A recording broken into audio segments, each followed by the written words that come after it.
আসসালামু আলাইকুম আলহামদুলিল্লাহ ওয়াহদা ওয়াসসালাতু ওয়াসসালামু আলা মান লা নাবিয়্যা বাদা। সম্মানিত দর্শক মণ্ডলী, আপনাদের পক্ষ থেকে অতীব গুরুত্বপূর্ণ একটি জিজ্ঞাসা, টাকা ধার নিয়ে কুরবানি দেওয়া যাবে কি?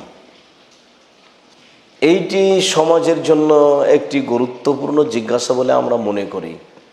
অনেক সময়ে অনেকের সাধ থাকে কুরবানি দেওয়ার, কিন্তু ওই সময়ে টাকা পয়সা থাকে না, এমনটা সামাজিক জীবনে হতেও পারে। তো এ অবস্থায় কিছু টাকা কর্জ ঋণ নিয়ে কুরবানি দেওয়া যায় কি না? জি, যদি পরিশোধ করা সহজ সম্ভব হয়, যে আমরা কুরবানি কেনার জন্য যে পয়সা কর্জ নিব তা সহজে পরিশোধ করতে পারবো, হয়তোবা এই মুহূর্তে নেই, কিন্তু সহজেই তা ব্যবস্থা হবে বলে আমরা আশা করি ইনশাআল্লাহ। পরিস্থিতি এমন হলে কর্জ নিয়েও কুরবানি দেওয়া যায়, কেননা কুরবানি একটি বড় নেকির কাজ। যেসব মাধ্যম দিয়ে আল্লাহ তাআলাকে খুব বেশি সন্তুষ্ট করা যায় তার একটি বড় মাধ্যম হলো কুরবানি। আল্লাহ তাআলা বলেন, ওয়াসারিউ ইলা মাগফিরাতিম মির রাব্বিকুম ওয়া জান্নাতিন আরদুহাস সামাওয়াতু ওয়াল আরদ। পৃথিবীর মানুষ, তোমরা দ্রুত তোমাদের প্রতিপালকের ক্ষমার দিকে এগিয়ে যাও আর জান্নাতের দিকে অগ্রসর হও, যার প্রশস্ততা আসমান জমিনের ব্যবধান। উইদ্দাত লিল মুত্তাকিন, যে জান্নাত প্রস্তুত করা হয়েছে পরহেজগার মানুষের জন্য। সম্মানিত দিনী ভাই বোন, আল্লাহ তাআলা ভালো কাজের জন্য, ক্ষমার পথের জন্য দ্রুত অগ্রসর হতে বলেছেন। যেসব মাধ্যম দিয়ে আল্লাহকে বড় সন্তুষ্ট করা যায়, বেশি সন্তুষ্ট করা যায়, তার একটি বড় মাধ্যম কুরবানি। কাজেই আমরা এই আয়াত থেকে এটা বুঝতে পারি যে সহজেই পরিশোধ করা সম্ভব হলে কর্জ নিয়ে কুরবানি দেওয়া যায়। ইবনে আব্বাস রাদিয়াল্লাহু তাআলা আনহু বলেন, রাসূল সাল্লাল্লাহু আলাইহি ওয়াসাল্লাম বলেছেন, মা মিন আইয়ামিন আল আমালুস সালিহু ফিহিন্না আহাব্বু ইলাল্লাহি মিন হাজিল আইয়ামিল আশারাতি। ক্বালু ইয়া রাসূলাল্লাহ ওয়ালাল জিহাদু ফি সাবিলিল্লাহ। ক্বালা ওয়ালাল জিহাদু ফি সাবিলিল্লাহ ইল্লা রাজুলুন খারাজা বিনাফসিহি ওয়া মালিহি ফালাম ইয়ারজি মিন যালিকা বিশাইইন। রাসূল সাল্লাল্লাহু আলাইহি সাল্লাম বলেন, সৎ আমলের দিনগুলির মধ্যে সবচেয়ে সৎ আমলের দিনগুলি হচ্ছে আল্লাহর নিকটে এই কুরবানির প্রথম 10 দিন।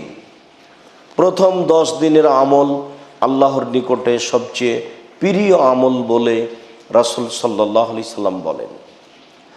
সাহাবীগণ তখন বললেন, হে আল্লাহর রাসূল, আল্লাহর পথে জেহাদ করার চেয়েও কি যুলহিজ্জার প্রথম দশকে ইবাদত করা আল্লাহর নিকটে পছন্দনীয় প্রিয়?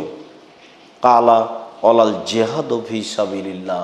রাসূল সাল্লাল্লাহু আলাইহি সাল্লাম বললেন, না, আল্লাহর পথে জেহাদ করাও আল্লাহর নিকটে অত পছন্দ নয়, এই যুলহিজ্জার প্রথম দশকে ইবাদত করা আল্লাহর নিকটে যত পছন্দনীয়।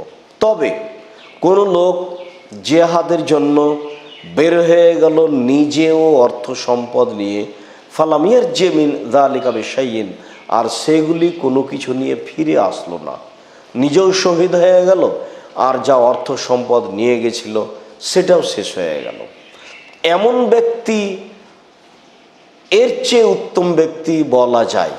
তবে স্বাভাবিক যারা জেহাদে উপস্থিত হয়, কিছু মালজাল নিয়ে ফিরে আসে, তার চেয়ে ওরা উত্তম যারা যুলহিজ্জার প্রথম দশকে ইবাদত করে। সম্মানিত দিনী ভাই বোন, যুলহিজ্জার প্রথম দশকের উল্লেখযোগ্য ইবাদত কি হতে পারে? আমরা সবাই অবগত আছি যে যুলহিজ্জার প্রথম দশকের অতীব গুরুত্বপূর্ণ ইবাদত হচ্ছে কুরবানি করা। সাথে সাথে অতীব গুরুত্বপূর্ণ ইবাদত হচ্ছে প্রথম 9 দিন সিয়াম পালন করা, দান খায়রাত করা, তাসবিহ তাহলিল জিকির আজকার করা। কুরবানি কথাটি সর্বজন অবগত আছেন। এই হিসাবে আমরা বলতে পারি যে কুরবানির জন্য মানুষ কর্জনীয় এই পথ অবলম্বন করতে পারে, যেহেতু এই 10 দিনের ইবাদত আল্লাহর নিকটে সবচেয়ে প্রিয়। আর আমরা বিভিন্ন সময় আপনাদেরকে বলে থাকি যে যেসব মাধ্যম দিয়ে আল্লাহ তাআলাকে খুব বেশি সন্তুষ্ট করা যায় তার একটি বড় মাধ্যম হচ্ছে কুরবানি। আর কুরবানিকে আল্লাহ তাআলা বড় একটি ইবাদত উল্লেখ করেছেন। আল্লাহর পক্ষ থেকে ইব্রাহিম আলাইহিস সালামকে বড় একটি কুরবানির মাধ্যমে তার সন্তানকে ছাড়িয়ে নিয়েছেন, যা আমাদের মাঝে রীতিনীতি হিসাবে চলে আসছে, যা আমরা করছি। সম্মানিত দিনী ভাই বোন, যুলহিজ্জা মাসের প্রথম দশকে ইবাদত করা অতীব গুরুত্বপূর্ণ কাজ। বিশেষভাবে কুরবানি করা সবচেয়ে গুরুত্বপূর্ণ কাজ, যা আল্লাহকে সন্তুষ্ট করার বড় মাধ্যম। মর্মে আমরা মনে করি যদি সহজেই কর্জ পরিশোধ করা সহজ সম্ভব হয়, তাহলে কর্জনীয় মানুষ কুরবানি করতে পারে। আল্লাহ আলাম বিসওয়াব। ওয়া সাল্লাল্লাহু আলা নবী ওয়া সাল্লাম। আসসালামু আলাইকুম ওয়া রাহমাতুল্লাহ।